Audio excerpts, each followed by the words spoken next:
l'arrivée de 4 nouveaux ambassadeurs de pays amis. Ils viennent du Brésil, de l'Afrique du Sud, de la Sierra Leone et du Libéria. Hier vendredi, ils ont présenté leur lettre de créance au président de la République, Alassane Ouattara. 5e édition des journées carrières pour fédérer les apports des structures de formation et des entreprises sur les questions de l'insertion socio-professionnelle instituée par le ministère de l'Éducation nationale. Cette année, elle se déroule à Mans. Le président américain Donald Trump a subi une lourde défaite politique hier vendredi après avoir demandé aux députés républicains de retirer son projet phare de réforme du système de santé, faute de majorité. Mesdames et messieurs, bienvenue et merci de nous suivre. Nous vous le disions dans nos titres, la Côte d'Ivoire enregistre l'arrivée de 4 nouveaux ambassadeurs de pays amis. Ils viennent du Brésil, de l'Afrique du Sud, de la Sierra Leone et du Libéria. Hier vendredi, ils ont présenté leur lettre de créance au président de la République, Alassane Ouattara. C'était au palais présidentiel. Jérôme Kofi Abolin. Le Brésil et la Côte d'Ivoire, deux pays avec les mêmes visions de développement. C'est du moins l'essentiel des propos du diplomate brésilien après avoir été reçu par le président de la République, Alassane Ouattara, à qui il a présenté ses lettres de créance ce vendredi. Des pays qui sont frères, qui ont tellement de choses en commun. Et ma mission est justement le président Ouattara de faire une visite officielle au Brésil pour relancer la coopération bilatérale. Et nous avons beaucoup de projets en commun. Je pense que le Brésil peut apporter énormément à la Côte d'Ivoire et la Côte d'Ivoire au Brésil. Comme le diplomate brésilien, celui de l'Afrique du Sud, également au palais pour la même cérémonie, indique que sa mission à Abidjan vise à favoriser les opportunités d'affaires entre les deux pays. Nous voulons plus d'entreprises sud-africaines sur le marché ivoirien et important vice-versa. Nous engageons à travailler avec le gouvernement, les institutions publiques, en particulier les CPC, ainsi que le secteur privé, les chambres de commerce, pour pouvoir le commerce et les investissements en vue de contribuer à une Afrique plus intégrée, plus prospère et plus pacifique. Reçu également par le président de la République, Alassane Ouattara, pour lui présenter ses lettres de créance, l'ambassadeur de la Sierra Leone entend apporter sa pierre en vue du renforcement de la coopération entre son pays et la Côte d'Ivoire qui doit se faire pour l'essentiel sur la base du développement agricole. We belong to the same Mano River Union, through ECOWAS. Nous faisons partie des pays du fleuve Mano, de la CEDEAO. Nous avons échangé sur les questions globales, mais j'ai insisté sur un accord qui a été signé en 2013 entre nos deux pays concernant l'agriculture, la culture, l'économie et divers domaines que nous devons intensifier. Au nombre des 4 diplomates ce vendredi au palais présidentiel, une femme, elle est libérienne et elle se dit heureuse d'être en Côte d'Ivoire pour contribuer à intensifier les relations bilatérales. Comme vous le savez, nous avons des relations diplomatiques depuis 1961, donc juste après les indépendances en 1960, entre la Côte d'Ivoire et le Libéria. J'ai donc présenté mes lettres de créance au président de la République et nous avons eu l'occasion de discuter de nos relations et de voir comment nous allons pouvoir les intensifier. La diplomate libérienne revient en quelque sorte à la maison pour avoir travaillé pendant plusieurs années à la BAD, à Abidjan. Comme elle, les 3 autres diplomates ont reçu des honneurs militaires, honneurs rendus par 2 sections du groupement 1 de la garde républicaine sous les ordres du capitaine Pégan Ouattara. Le vice-président de la République, Daniel Kablan-Duncan, lui était hier vendredi à Daoukro où il a échangé avec le président du Présidium du Rassemblement des Oufouettistes pour la démocratie et la paix RHDP, Américo Bédié. Leur entretien a porté entre autres sur le fonctionnement du RHDP. Nous retrouvons Jérôme Kofi Abolin. Le vice-président Daniel Kablan-Duncan à Daoukro. Il s'y est rendu ce vendredi pour rencontrer le président Américo Bédié, président du présidium des partis membres du RHDP, Rassemblement des Oufouettistes pour la démocratie et la paix. Cette rencontre a été l'occasion de passer en revue plusieurs questions, notamment celles relatives à l'alternance. Un sujet très sensible selon le vice-président qui relève de la vision commune du président Henri Konan Bédié et du président de la République Alassane Ouattara. Une question donc à régler en temps opportun et qui pour l'instant n'a pas besoin d'être mise sur la place publique. Il y a plusieurs questions qui ont donc été abordées, notamment politiques, économiques et les questions sociales que nous avons donc passées en revue. Au niveau donc politique, nous avons parlé de la situation de nos partis membres du RHDP. Vous avez pu voir ces derniers temps qu'il y a beaucoup d'interventions, parfois intempestives, sur les problèmes du RHDP, sur l'alternance 2020. Or, chacun sait depuis longtemps que sur ces questions donc importantes, le président de la République, son Excellence M. Alassane Ouattara, et le président Henri Konan Bédié, président du présidium du RHDP, avaient décidé de cette question et de leur ressort. Je pense que c'est inopportun de parler de ces questions selon ce que le président Bédié nous a indiqué, en tout cas concernant notre décennie. Les orientations seront données dans ce domaine-là, que tout cesse au niveau donc de ces interventions, que la sérénité et la tranquillité reviennent, de manière à permettre donc à la Côte d'Ivoire de se consacrer aux tâches de développement. Et justement, à propos de cette question d'alternance, une conférence de presse est prévue pour situer exactement les uns et les autres. C'est le ministre des Ressources animales et halieutiques, Kobena Kwasi Agumani, qui en a la charge en tant que porte-parole du RHDP. Les activités du Premier ministre Amadou Gon Coulibaly, il a procédé au lancement officiel des activités d'une nouvelle chaîne de supermarchés, Citidia, et c'est le fruit d'un partenariat entre la Côte d'Ivoire et l'Espagne. Traoré Mahama, Abiba Dambélé, Saoué. Et voici lancée officiellement la chaîne de supermarchés Citidia, le nouveau-né du secteur de la grande distribution en Côte d'Ivoire. Fruit d'un accord de franchise entre le groupe ivoirien Mata Holding et l'espagnol Dia. La chaîne de supermarchés Citidia ambitionne de révolutionner le secteur de la grande distribution en Côte d'Ivoire. Le marché de la grande distribution dans notre pays est en pleine expansion. Nous avons choisi d'offrir aux populations ivoiriennes des supermarchés de proximité avec des produits répondant aux normes internationales dans un cadre harmonieux, digne des grandes surfaces. La concurrence qui prévaut actuellement dans le secteur de la distribution et entre les différents centres commerciaux de divers standings fait des émules et profite indéniablement aux consommateurs, ce qui est en phase avec la stratégie du gouvernement en matière de lutte contre la cherté de la vie et d'abus de positions dominantes ou monopolistiques. Coût total de l'investissement, 5 milliards de francs CFA, avec en prime la création de 300 emplois directs. Pour le gouvernement ivoirien, l'avènement de cette nouvelle enseigne présage d'avancées significatives dans la lutte contre la cherté de la vie. La cérémonie de ce jour est d'un intérêt particulier pour le gouvernement ivoirien, car elle s'inscrit dans la dynamique de diversification de notre économie. L'objectif recherché est de répondre efficacement à la problématique de la valorisation locale de nos produits de base. Il s'agit de créer une filière nationale de production et de distribution forte et diversifiée qui assure un équilibre raisonnable entre les attentes des producteurs et des consommateurs. En ce qui concerne plus particulièrement le développement du secteur de la distribution, l'objectif du gouvernement est de favoriser la multiplication des partenariats extérieurs et intérieurs avec de grandes enseignes de distribution, de mettre en place une véritable industrie du commerce adossée à des chaînes nationales et internationales de distribution de produits locaux ou étrangers, y compris des produits frais, et en fait d'apporter une réponse adéquate aux besoins de transformation de notre mode de vie induit par la mondialisation.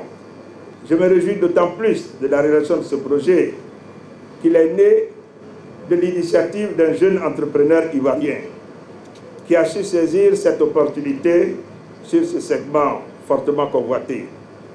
Il se positionne ainsi en conquérant national sur cet espace économique où chacun doit pouvoir trouver sa place. Cette politique volontariste est un signal fort et positif pour le gouvernement et un appel à tout le secteur privé national et étranger. Depuis 2015, l'État ivoirien a ouvert le secteur de la grande distribution à la concurrence. Une décision qui a favorisé la naissance de plusieurs enseignes. Toutes espèrent profiter de l'émergence de la classe moyenne dans le pays. Allez, toute autre chose à présent et parlons du lancement des Journées nationales de lutte contre la polio qui a eu lieu hier vendredi. La campagne va durer jusqu'au 29 mars. Sita Soro. Novembre 2015, la Côte d'Ivoire est déclarée pays libéré de la poliomyélite. Cette mesure est l'aboutissement d'un processus de longue haleine et de beaucoup d'efforts de la part du gouvernement avec le programme élargi de vaccination PEV. Depuis de nombreuses années, l'État de Côte d'Ivoire a fait de la lutte contre la polio l'une de ses priorités afin de bouter hors des frontières ivoiriennes cette maladie invalidante. De 1994 à 2011, on n'a dénombré que 114 cas. La persistance de la maladie dans certains pays de la sous-région, tels que le Nigeria, a freiné un tant soit peu cet élan d'éradication. Pour faire obstacle à la maladie, des campagnes de vaccination conjointes ont été menées avec certains pays. 2 ans après que le pays soit déclaré libéré, la vigilance reste de mise, d'où l'organisation des Journées nationales de vaccination contre la polio, appelée JNV. À cet effet, du 25 au 29 mars, une campagne de vaccination est organisée sur toute l'étendue du territoire national. En plus de la vaccination contre la poliomyélite, tous les enfants de 0 à 5 ans recevront des déparasitants et des supplémentations en vitamine A. Pour cette année, le lancement se fera à Grand-Maurier dans le département d'Agboville. Ce sont environ 8 millions d'enfants de 0 à 5 ans qui sont concernés par ces journées nationales de vaccination contre la poliomyélite. Dans la localité d'Alépé, la campagne de vaccination de lutte contre la polio a également débuté et c'est le préfet d'Alépé qui a donné le coup d'envoi de l'opération. Thérèse Tapeyoboué. Dans le district sanitaire du département d'Alépé, ce sont 31 512 enfants de 0 à 59 mois qui sont concernés par l'opération de vaccination contre la poliomyélite. Opération couplée au déparasitage et à l'administration de la vitamine A. Le préfet du département d'Alépé, Benjamin Nanou, a saisi l'occasion pour inviter les parents à présenter leurs enfants aux agents vaccinateurs. Il a surtout mis en garde tous ceux qui, pour différentes raisons, vont s'opposer à cette campagne, comme c'est souvent malheureusement le cas. Goli Konan, superviseur national, a indiqué pour sa part que la Côte d'Ivoire est certifiée libre de la poliomyélite depuis novembre 2015 et que tout le monde devra œuvrer pour consolider cet acquis. Pendant 7 jours, des experts des structures nationales et internationales ont participé à un atelier de réflexion sur l'élaboration du système d'enregistrement des faits d'état civil et des productions des statistiques vitales. Objectif, permettre à la Côte d'Ivoire d'obtenir un état civil moderne et fiable. Davis Oyo, Eric Goré. Un état civil moderne et fiable en Côte d'Ivoire. Il en a été question tout au long de cette rencontre entre experts de l'ONU, l'INS et autres structures étatiques et internationales. Tous sont concernés par le programme africain pour l'amélioration accélérée des systèmes d'enregistrement des faits et statistiques d'état civil. Le but de cet atelier, harmoniser la législation ivoirienne avec les normes internationales. Et pour le faire, il convient de modifier la loi sur l'état civil. À défaut de la modifier, cette loi-là, il conviendrait de réécrire une autre loi. Cette modification va permettre de prendre en compte le divorce comme fait d'état civil, conformément à la loi type des Nations Unies. Cette modification va permettre également d'introduire les causes de décès dans notre arsenal juridique, mais surtout, cette modification ou cette réécriture de la loi va permettre de prendre en compte les statistiques dans la matière de l'état civil. Une semaine pour une modernisation réussie de l'état civil ivoirien. Les travaux d'Azopé vont contribuer à élaborer le programme national budgétisé dans l'optique d'un état civil fiable. 5e édition des journées carrières pour fédérer les apports des structures de formation et des entreprises sur les questions de l'insertion socio-professionnelle instituées par le ministère de l'Éducation nationale. Cette année, elle se déroule à Mans. F. Boué. Je n'ai jamais entendu parler de journée carrière. C'est ma première fois que j'assiste à une journée carrière. Selon ce qu'ils m'ont dit, selon ce que j'ai appris, ils m'ont dit que c'est une journée, nous allons venir, le ministre sera là, voilà, les établissements, en tout cas ce sera un encouragement. On a dit qu'il y a des journées carrières qui sont organisées pour mieux nous informer, pour mieux nous apprendre que faire après le bac, et mieux avoir un esprit bien ouvert là-dessus. Informer élèves, étudiants, déscolarisés et parents sur les filières d'études et les possibilités d'insertion socio-professionnelle, tel est l'objectif de l'organisation des journées carrières. À Mans, une région à forte potentialité minière et agricole, la 5e édition de l'enseignement national de cette dite journée commence par la tribune des entreprises. Dans la salle de réunion de la préfecture de Mans, l'honneur revient à la SODEMI, Société pour le développement minier de la Côte d'Ivoire, et au CNRA, Centre national de recherche agronomique, de présenter les profits et opportunités d'emploi dans le secteur minier et celui de la recherche agronomique. Ensuite, dans cette même veine, place à la cérémonie solennelle d'ouverture au collège Saint-Martin de l'Ouganda. En tant que zone forestière qui fait les beaux jours de notre agriculture, le district des montagnes offre une palette d'opportunités d'emploi pour notre jeunesse. Les jeunes Ivoiriens doivent promouvoir une agriculture moderne, productive et respectueuse de l'environnement. Et le ministre de l'Agriculture et du Développement rural, parrain de cette dite journée de renchérie.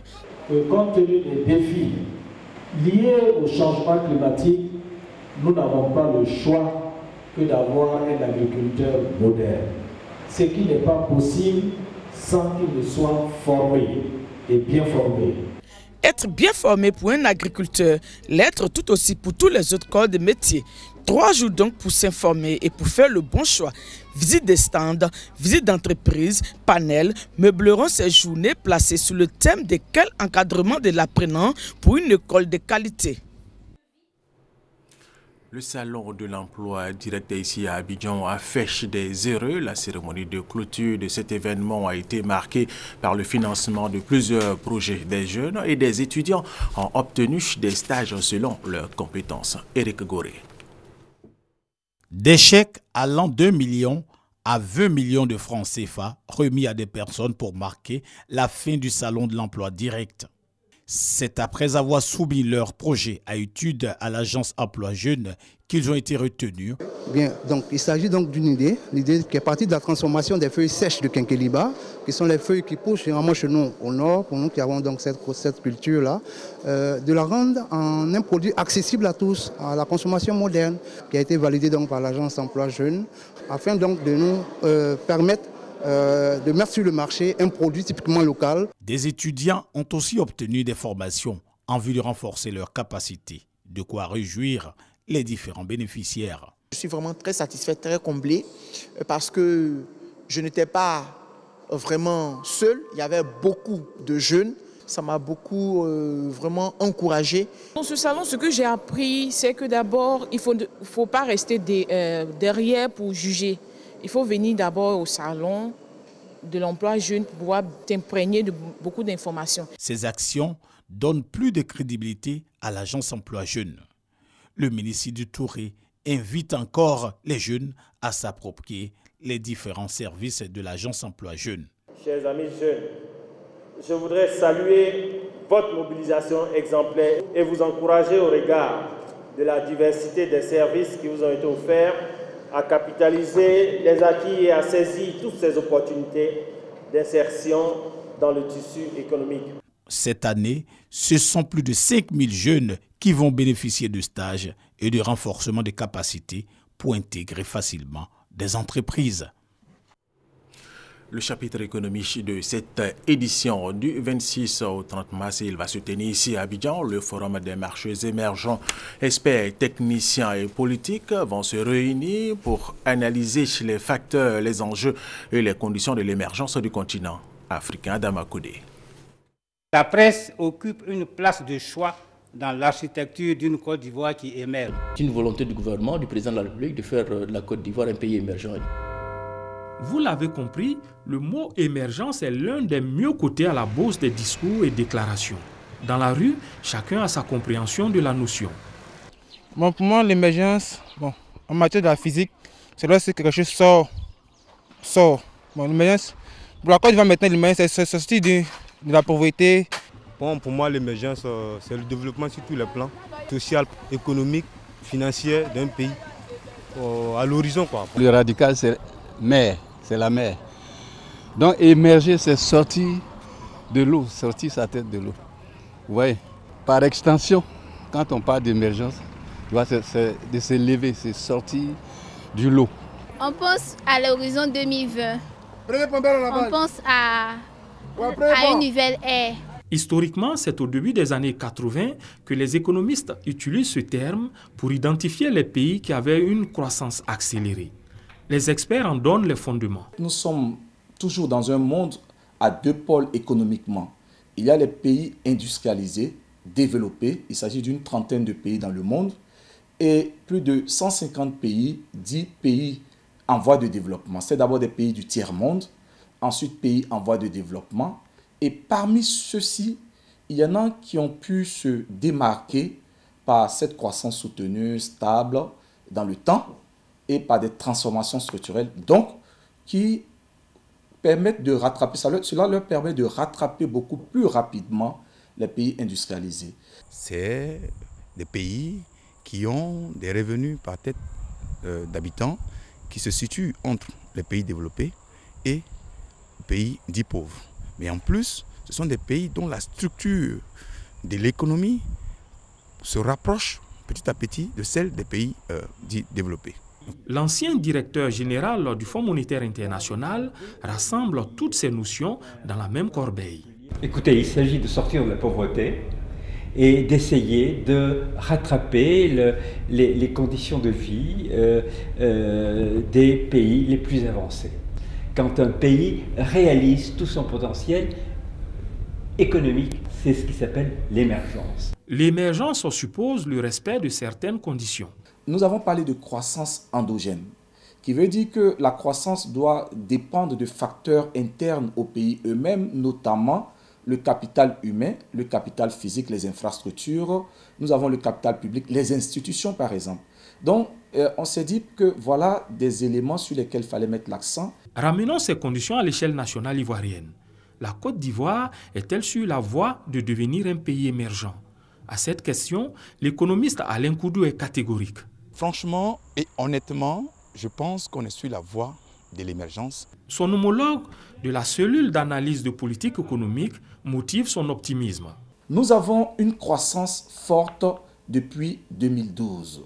Donc 2012-2013, nous avons une croissance autour de 10%. 2014, une croissance également assez élevée. Aujourd'hui, nous avons une amélioration des indicateurs de gouvernance pour ce qui concerne la Côte d'Ivoire dans certains secteurs. En scientifique avisé, ils identifient les contraintes à lever. Il faut que cette croissance élevée soit stable dans le temps et que nous puissions également retrouver qu'il y ait une mobilité de la main-d'œuvre du secteur agricole vers le secteur industriel. Et cela encore demande la transformation structurelle de nos économies et ça prend beaucoup plus de temps. Quels sont les outils que nous devons mettre en place pour que cette croissance-là ne soit pas seulement générée par des grands groupes, ce qui est bien en soi qu'il y ait déjà de la croissance, mais qu'en plus, dans la qualité de cette croissance-là, il y ait des nationaux qui aient contribué parce qu'ils ont eu des contrats. Alors, l'échéance 2020 est-elle tenable pour la Côte d'Ivoire? Le plus important, c'est de pouvoir nous mettre sur le sentier de l'émergence et de constater en 2020 qu'il y a effectivement un changement dans les conditions de vie des populations en Côte d'Ivoire. Un changement dans la qualité de la vie et qui prend en compte l'environnement par exemple. En somme, l'émergence apparaît comme la salle d'attente pour accéder au statut de pays développé. Et dans cette salle sont déjà bien installés le Brésil, la Russie, l'Inde, l'Afrique du Sud, la Turquie, la Malaisie et le Nigeria, entre autres. Un forum s'est ouvert jeudi dernier ici à Abidjan à l'attention des chefs d'entreprise de plusieurs secteurs d'activité autour de l'informatique décisionnelle. Les initiateurs veulent inviter les managers à privilégier l'analyse des données pour rendre leurs entreprises plus performantes. Francis Boifo. Objectif principal de ces échanges, sensibiliser les managers ou représentants de sociétés sur la business intelligence BI, encore appelée l'informatique décisionnelle.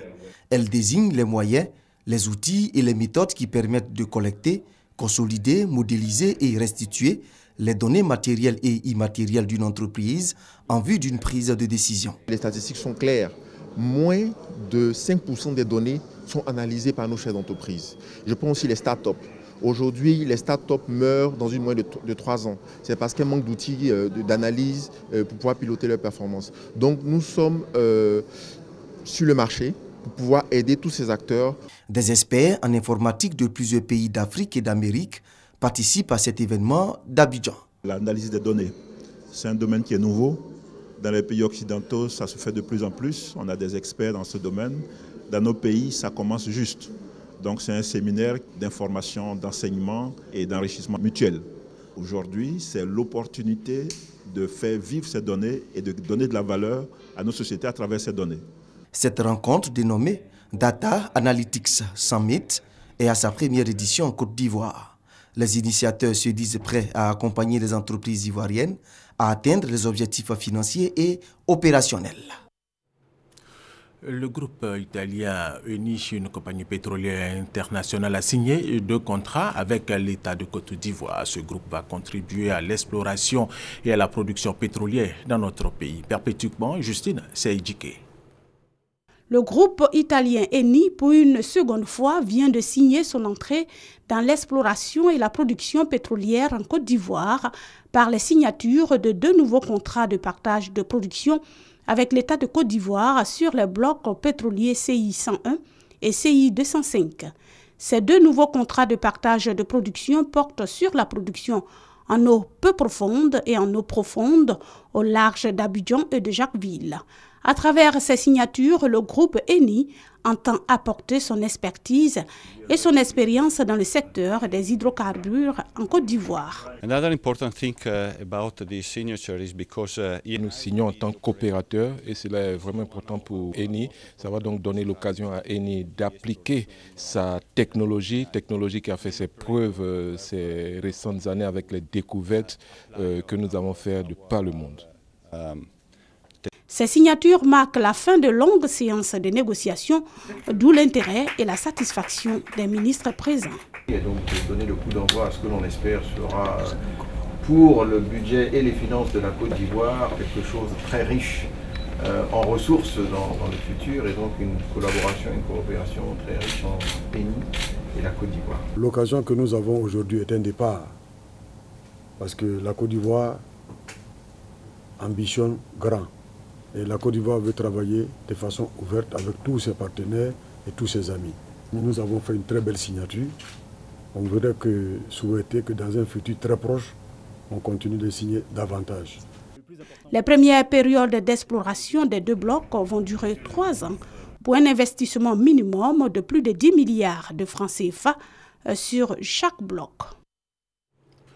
Depuis mai 2013, le gouvernement ivoirien a pris un décret portant interdiction de l'usage de sachets plastiques. Cette mesure n'est pas toujours respectée par les populations. C'est pourquoi la ministre de la Salubrité urbaine, de l'Environnement et du Développement durable a repris la sensibilisation des populations. Grâce Kando. Le décret d'interdiction des sachets plastiques pris par le gouvernement en mai 2013 n'est toujours pas respecté. Cette mesure touche entre autres la production, l'importation, la commercialisation et l'utilisation des sachets plastiques. 4 ans après, cette mesure est très peu suivie par les opérateurs économiques et les consommateurs, selon la ministre de la Salubrité, de l'Environnement et du Développement durable. Le cadre de vie continue donc malheureusement d'être agressé par ces sachets plastiques, dont le volume dans les rues et les caniveaux augmente de jour en jour. Les ouvrages d'assainissement sont malheureusement soumis à rude épreuve. La phase de contrôle et de répression des contrevenants à cette mesure a démarré. Et elle ne s'arrêtera pas. Il faut donc arrêter de produire, d'importer, de commercialiser, de détenir ou d'utiliser les sachets plastiques, mais qui sont interdits. La brigade de la salubrité, la police nationale, la gendarmerie nationale, feront leur travail, qui a déjà commencé, pour faire appliquer ce décret. La question de l'opération Grand Ménage a été aussi évoquée au cours de cette rencontre. La ministre Anne-Désirée Ouloto engage les populations à s'approprier l'initiative qui vise à lutter contre l'insalubrité. Terminons avec cette information. Le président américain Donald Trump a subi une lourde défaite politique hier vendredi après avoir demandé aux députés républicains de retirer son projet phare de réforme du système de santé, faute de majorité même dans son propre camp. Il a des opposants au nouveau projet qu'il propose. Et c'est la fin de cette édition. Merci de l'avoir suivi et restez avec nous sur RTI 1.